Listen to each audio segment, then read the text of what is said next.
The rain poured endlessly that morning, blurring the world into streaks of silver. Cars rushed past on the slick highway, horns blaring, as people hurried to jobs, meetings, and lives that couldn't afford to pause. But amidst that storm, one man stood still, drenched, breathless, and holding an umbrella over a stranger who could barely stand. His clothes clung to his body, his hair dripped into his eyes, but he didn't care. The pregnant woman beside him was trembling, her face pale, and he knew if he left her there, something terrible might happen. That man was Ethan Miller, a single father who had already lost too much to walk away from someone in need. Before we go any further, if you believe in kindness, second chances, and doing the right thing even when it costs you everything, please take a moment to like, comment, share, and subscribe to Kindness Thread.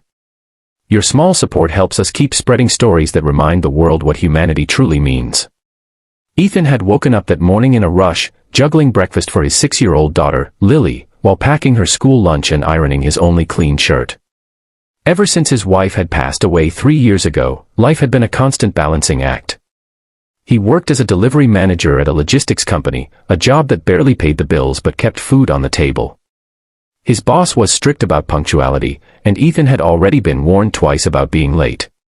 Losing this job meant losing the small apartment they lived in, the security he had fought so hard to build for Lily.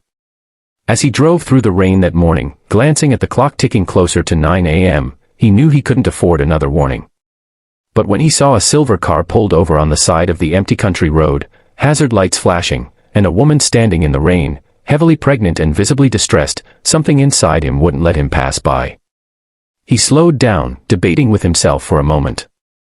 Every second mattered, but how could he leave someone who clearly needed help? His heart made the decision before his mind did. He pulled over.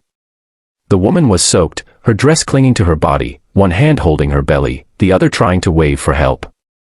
Ethan grabbed his umbrella and ran to her. Her car engine had died, her phone battery was dead, and there wasn't a house in sight for miles. She said she had been standing there for almost an hour, and contractions had started faintly. Ethan's heart pounded. He couldn't just give her an umbrella and drive off. So he helped her into his car, turned on the heater, and offered her his jacket. He promised to get her to the nearest hospital. Every minute he drove, his anxiety grew. He knew time was slipping away, but when he glanced at the woman holding her belly and whispering through the pain, he reminded himself that some things were worth the risk. After 20 tense minutes, they reached the hospital safely. Nurses rushed to her side as Ethan helped her inside. She looked at him with teary eyes, thanked him softly, and before he could say anything, the doctors took her in. Ethan checked his phone, it was 9:42 a.m. His heart sank. By the time he reached his office, soaked and breathless, his manager was waiting. The look on his face said it all.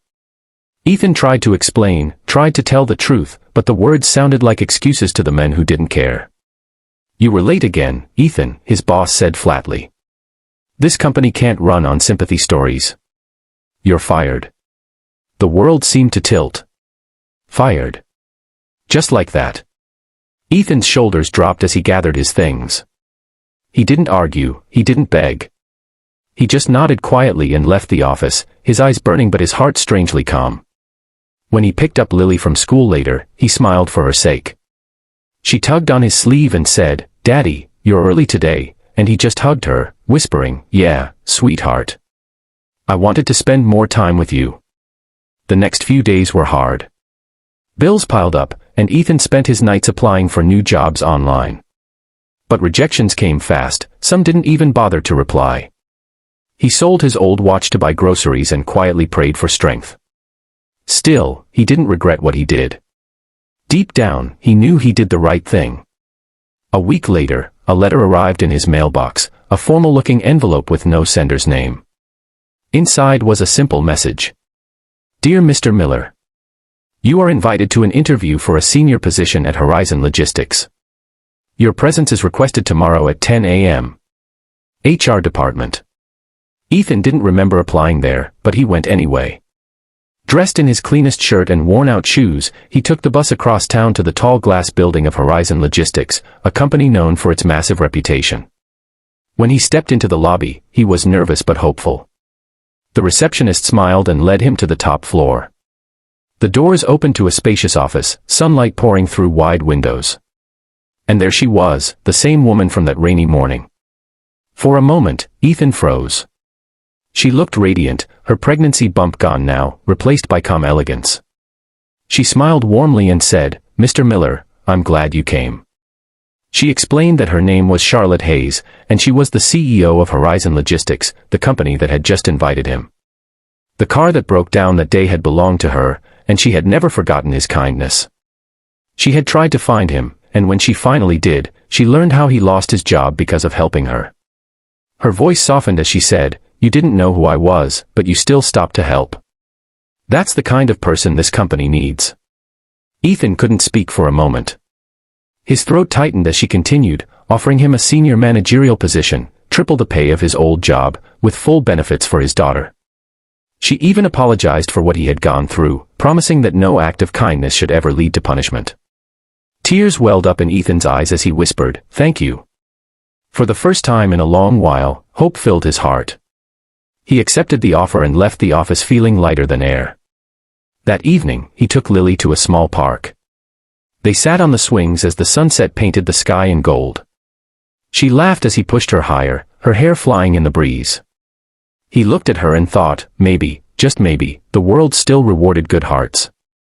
Sometimes, life takes away what you think you need, only to return something far better than you imagined. Ethan's story wasn't just about loss or luck, it was about faith. Faith that even in a world rushing past, one small act of kindness could change everything. If this story touched your heart, please don't forget to like, share, and subscribe to Kindness Thread.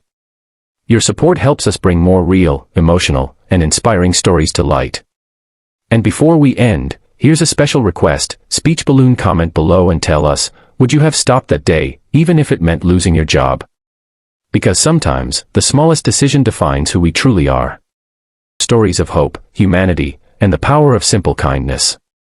And before you go, speech balloon comment below, do you believe one act of kindness can change someone's life forever? As Daniel turned off the light that night, holding Lily close, he looked out at the stars peeking through the clearing sky. The rain had washed away more than just the dirt on the road, it had washed away his despair, his fear, and his loneliness. For the first time in years, he whispered a quiet prayer of gratitude, not for what he received, but for the chance to give, even when he had nothing left. And somewhere, in her home across town, Judge Rebecca Allen smiled as she opened her briefcase.